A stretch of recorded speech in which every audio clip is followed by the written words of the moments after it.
Return of the peripatetic preceptor and the languid language learners. As the old adage goes, never say never.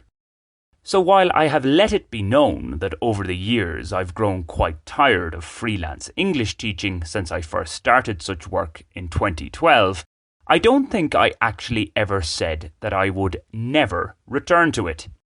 Nonetheless, having, since 2018, largely left behind the travelling teacher gig, travelling from class to class across Bogota that is, and usually spending more time getting to classes than giving them, the thoughts of going back to that lifestyle are anathema to me.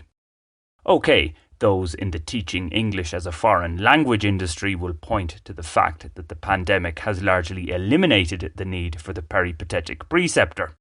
Online sessions now appear to have become the norm. From the perspective of a teacher with multiple clients or students in different companies, the market I'm specifically referring to here, why rush around Bogota or wherever when classes can be conducted from a fixed point, staring into a computer screen? Virtual classes allow for far more teaching time as there's no travel involved. With that, potentially anyway, there's more scope to earn money. I, however, prefer the face-to-face approach. I found giving lessons over the internet to be more draining than the traditional method.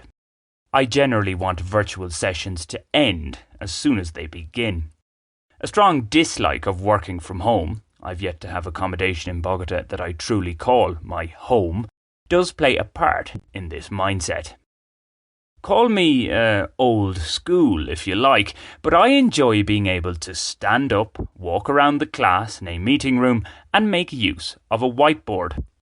Putting all that together and barring a complete collapse in my personal finances, the only way I could return with a degree of enthusiasm to teaching English is with a well-remunerated, fixed-term, part-time deal. Wrong way does need time to nourish his own brand. Preferably with a reputable company. That is to say, an arrangement where a price for the service is agreed on before commencement. The pay-per-class model, particularly when it's the student forking out and not his or her company, is usually not a steady source of income. This, what I consider a more attractive teaching proposition, is what I've recently signed up to. The first payment date has yet to pass, so until the money is firmly in my account, I'll hold off on congratulating myself for my negotiating skills. Yet, somewhat nervously, I have already started. So after over 4 years, I'm back giving in-person classes to business professionals. The difference now is that it's mainly on my terms. There's no intermediary institute or the like cashing in on my endeavours. To repeat, the first payment is pending, so I write cautiously here. Now, lest I be accused of adopting nothing more than mercenary methods for work that requires plenty of enthusiasm and passion, not to mention know-how, I'm not merely in it for the money, just going through the motions. For one, it's a 20-kilometre round trip from my apartment to the office.